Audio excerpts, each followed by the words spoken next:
and welcome to Cavs Daily, the one-stop shop for everything Cavs related, the home for the true Cavs fan, and just for the home of hoops, basketball, sports. If you love those things, I think you'll enjoy being here. If you could, before we get started, subscribe, like, all that. And with that, let's just get straight to it, guys. Let's not waste any time today. As you can see, first topic of the day, Lonzo Ball. So who is Lonzo Ball? Well, you probably know him as he's been famous far before he stepped on an NBA court. Him and his two brothers rose to fame in the mid 2010s because of YouTube and social media, things of that nature. He had a great one freshman season at UCLA before declaring for the 2017 draft, where he was taken one spot ahead of Jason Tatum, one spot behind Markelle Fultz, with the number 2 pick overall going to the Los Angeles Lakers, where he got to play one season before LeBron came. And you know, when LeBron comes to a team, things are going to change a lot, and that was the case with the Lakers in Lonzo's second year. He went from averaging 10, 7, and 7 as a rookie with 2 steals, which you'd expect he'd build on those numbers in his second year. But once LeBron came, he dropped a little bit, averaging only 9, 5, and 5, and he played 4 less minutes a game. Played the one season with LeBron before being traded to New Orleans, where he played 2 seasons, and then went to the Bulls and has an injury-plagued 4-year run with the Bulls so far. Not playing at all in 22, 23, or 23, 24. Playing very well in his first year when he was with the Bulls in 21, 22. Had the Bulls as a number 1 seed for a while, actually, and they looked like a real threat in the East, but he got injured and things just weren't the same. Came back last year and played only 22 minutes per game, but he showed some of the stuff that made him special and made him the second overall pick.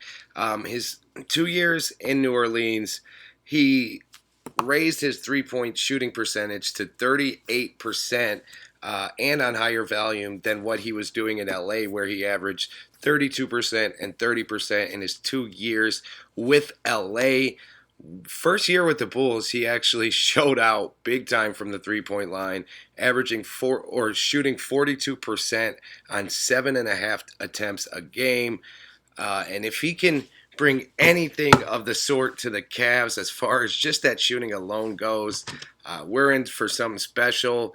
And also, he averaged 7 assists in his first year with New Orleans as well, so he can really facilitate the ball.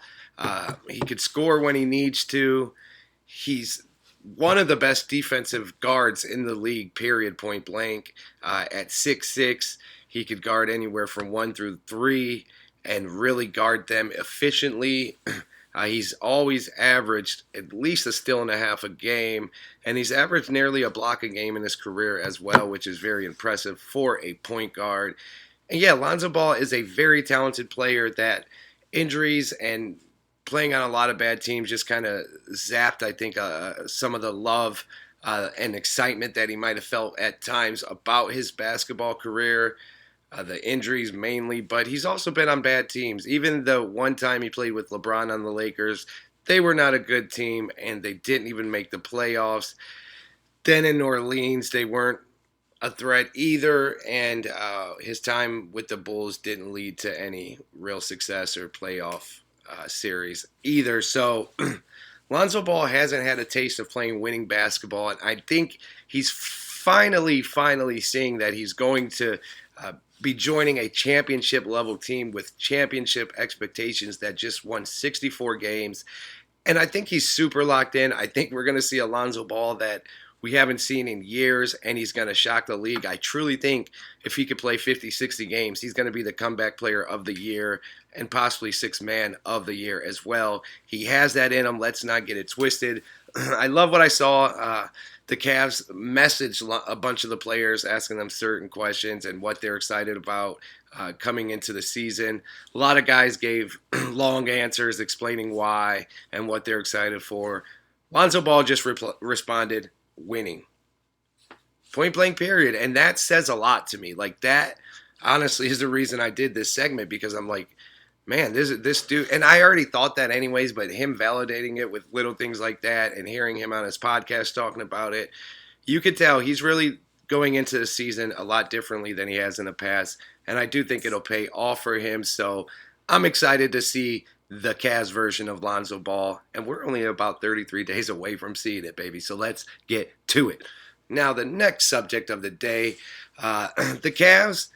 I think under JB Bickerstaff, it was obvious they were a defensive team. In 22, they were fifth defensively. In 23, they were number one defensively. 24, they were just outside the top five at six, but they were basically tied with number five. And then last year, they hovered around 9, 10 most of the season. Ended up at eighth with a good defensive push at the end of the season, but clearly their defense took a step back, and it had a lot to do with the higher pace the Cavs played at. They went from averaging a pace of about 97 possessions per 100 to just at 100 exactly. So when you have more possessions, the other team has more possessions, and they're obviously going to have more chances to score, which kind of skews the numbers when it comes to defense. But you could just tell the Cavs at times weren't the defensive team they were under JB Bickerstaff. And last year, they really became an offensive juggernaut, an offensive powerhouse, one of the best offenses in the history of the NBA. But that hadn't really been their identity before Coach Atkinson came in. And I don't know if they want to hang their hat on just an offensive team. I do think that they know when it gets down to it, they need to rely on that defense as well. So it'll be interesting to see this year if the Cavs really make a statement and just show what type of team they are and get back to that defense that we know they have in them. And they could still be an offensive juggernaut, but be known as a team that plays great defense despite being able to score 121 points a game. And speaking of that defense, what are some ways the Cavs could get back to it? Because, I mean, they do have the defensive player of the year right now, so it's not like they were bad defensively. I think, honestly, cutting the minutes of the starters as much as they did, I think that played a big role as Evan Mobley and Jared Allen are really anchors on a defensive team. And with them not being out there as much, I think other teams took advantage, getting a lot of points at the basket when they weren't out there. I do think this year, adding Larry Nance and Lonzo Ball, two guys that can and will play defense, especially Lonzo with that length, I think it's going to make a ton of a difference.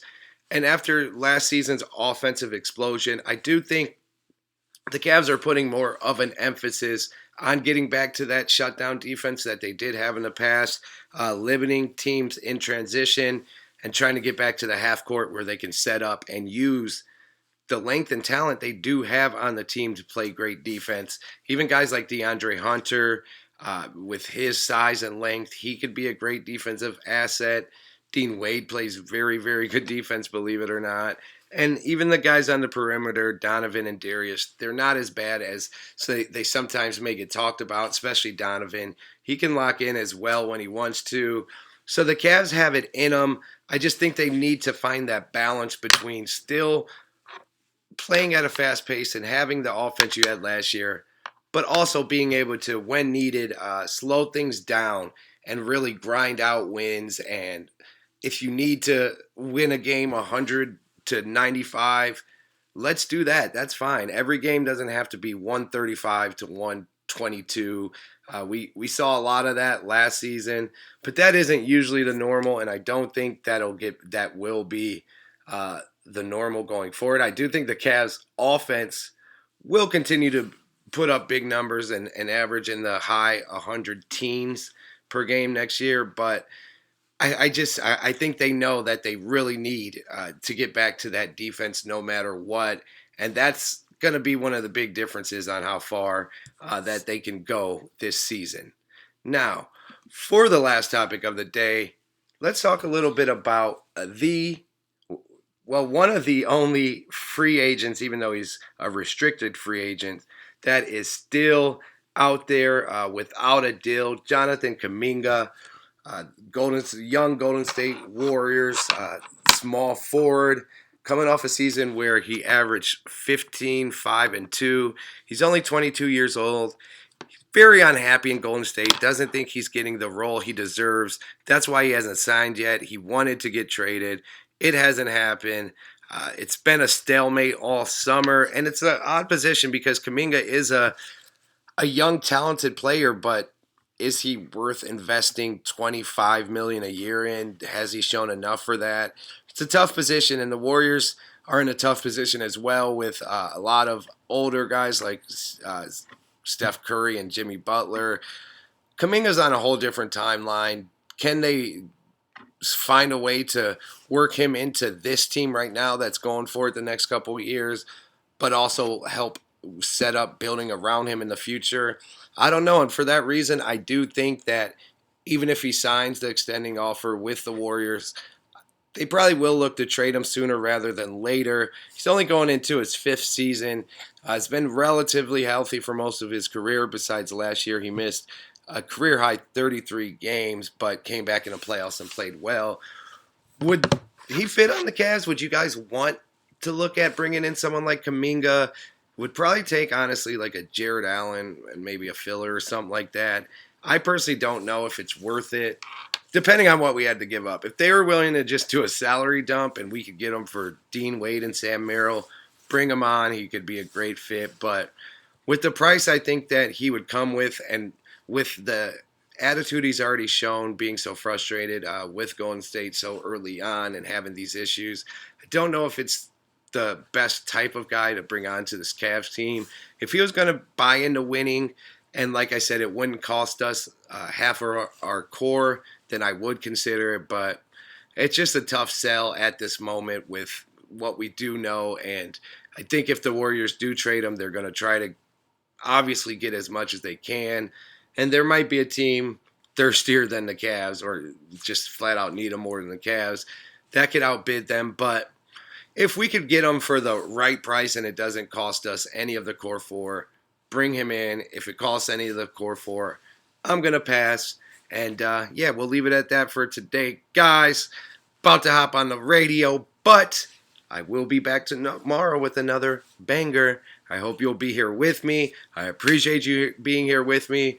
We're just 30 plus days out from the Cavs season. Subscribe, guys. Let's get to it. Let's have some fun with this. I will see you guys tomorrow. Until then, be safe and have a great day.